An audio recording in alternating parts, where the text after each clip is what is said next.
Kurukshetra NIT में BTech student ने कमरे में फांसी लगाकर की आत्महत्या। कमरे से मिला नोटबुक में लिखा मिला खर्च, परिजनों ने लगाए दोस्तों पर आरोप। एनआईटी कुरुक्षेत्र में एक स्टूडेंट का हॉस्टल के कमरे से लटका मिला शव। आपको बता दें कि मंगलवार देर रात हॉस्टल नंबर 8 से पंखे से लटका मिला स्टूडेंट का शव। पुलिस को स्टूडेंट के कमरे से मिली नोटबुक जिसमें कुछ लिखा भी हुआ है। पुलिस जांच में जुटी हुई है। मृतक की पहचान पवन कुमार 23 वर्ष के रूप में हुई।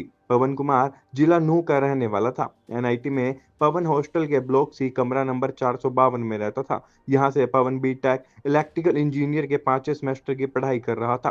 पुलिस ने आज बुधवार को पवन के शव का पोस्टमार्टम करवाकर परिजनों को सौंप दिया है। पुलिस के मुताबिक पवन अपने कमरे में अकेला रहता था। वह शाम को अपने कमरे में मौजूद था। देर रात उसके दोस्त उसे कमरे से बुलाने गए तो पवन फंदे से लटका हुआ मिला। उन्होंने तुरंत पोस्टल सिक्योरिटी और पुलिस को सूचना दी। पुलिस ने मौके पर पहुंचकर शव को कब्जे में लेकर आगामी कार्रवाई शुरू कर दी है। मृतक के परिजनों ने कहा कि उसके दोस्तों के साथ उसका कुछ लेन देन का मामला चल रहा था। उन्होंने कहा कि उसके दोस्तों से परेशान करते थे और जो कमरे से नोट मिला है उसमें उसने अपने कुछ दोस्तों का नाम भी लिखा है। खुद छोड़ के गया था एडमिशन टाइम पे इसको। फिर जैसे अभी फिलहाल हम देख रहे हैं कुछ टाइम से इसकी जो संगत है, जिसको फ्रेंड्स है चारों, ये इस पे ना वो करते हैं, मतलब इस पे जो है क्रेडिट कार्ड वगैरह इस पे सारे काम करवाते थे और इंजॉय खुद करते थे। अब इस पे क्या प्रेशर बना रखा है कि भाई पैसे कर, उसके कार्ड से निकलवाएं, वो पैसे दे, ये दे, फलाना टाइम के दे। तो इस तरह की बात इसने घर बताई तो मेरे चाचा ने कहा कि मैं आता हूँ वहाँ पे देखता हूँ सब कुछ क्या सीन है। फिर यहाँ देखने के बाद क्या देखते हैं, वो सारा कुछ जो है सामने वही था जो आप लोगों को पता है। और सबसे बड़ी बात ये है। तो और जो बच्चे थे उसके जो साथ वाले हैं, उन लोगों को क्या ऐसे साफ साफ दूर भग रहे हैं जैसे उनको कुछ पता ही नहीं है। मैं कह रहा हूँ बच्चे कोई भी हैं साथ रहते हैं, उनको ये पता होता है हम लोग क्या कर रहे हैं, मेरा फ्रेंड क्या कर रहा है और तुम उसके साथ इन्वॉल्व हो या नहीं, सारा कुछ पता होता है। भाई लोग वो ऐसे ऐसे पत्ता झाड़ रहे हैं, ऐसी बातें कर रहे हैं जैसे उनको कुछ पता ही ना हो। और हालांकि उनकी क्लासमेट, वो बैचमेट और बैचमेट था उन्हीं का, और चारों एक साथ गाड़ी में घूमना, उनका ये सारा कुछ था। और ये सब था, उनको उसको प्रेशराइज किया है, उसको प्रेशराइज किया पैसों के मामले में। आपका नाम क्या है? मेरा नाम अतुल कुमार है, मैं उसका भाई हूँ, ताऊ बड़े पापा का लड़का। साइड नोट में किस किस के नाम? उसने निखिल का लिखा है और तीन चार और थे, 5 थे टोटल।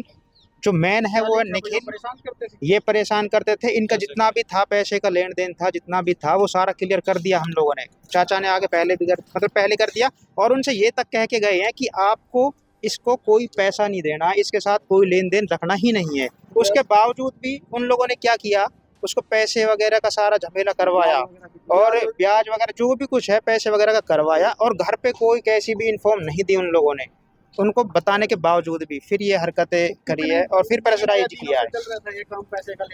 लेन देन तो देखो 3-4 महीने इससे होगा, और उससे पहले का 10-20-50 का बच्चे आपस में कर लेते हैं। बट इतना जो रकम है ये 10-15-20-35 है ना, ये अभी हुआ था लास्ट टाइम क्लियर करने के बाद, नहीं 1000 है ना। तो ये सारा क्लियर करने के बाद और फिर जैसे मना कर दिया, फिर भी उन्होंने यही जारी रखा। तो यही था उसमें उसका जो भी कुछ हुआ होगा उन्होंने किया या कैसे भी किया है, तो बस यही था। ये भी बस करने लगा है। लॉक, हाँ वो बच्चे ये तक कह रहे हैं कि लॉक में हमने बंद किया है उसको बाहर से। केस दर्ज करवाने के लिए क्या करना पड़ा? केस दर्ज करवाने के लिए हम यहाँ पे, हम देखो रात को पहुंचे थे यहाँ पे 12 बजे के आए हुए हैं हम। 31 को 12 बजे को आए हुए हैं। और तब तो हमको ये आश्वासन दिया गया कि ठीक है आप अपना रिटर्न में लिख के दे दो, जो भी है हम करेंगे।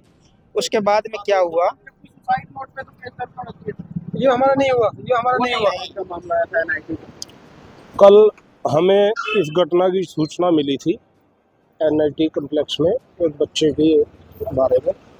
तो हम वहाँ मौके पे पहुँचे थे। हमने सीन ऑफ क्राइम टीम बुलाई थी। डेड बॉडी को डेड हाउस में रखवा दिया था। इस मामले में हमारी जांच चल रही है। जो तथ्य होंगे, जो सबूत होंगे, उनके अनुसार नियमानुसार सही कार्रवाई कर दी जाएगी। किसी के साथ कोई अन्याय नहीं होगा। साइड नोट बता रही नाम लिख के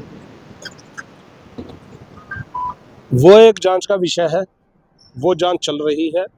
जांच होने उपरांत, सही तथ्य आने उपरांत सारी बातें स्पष्ट कर दी जाएंगी।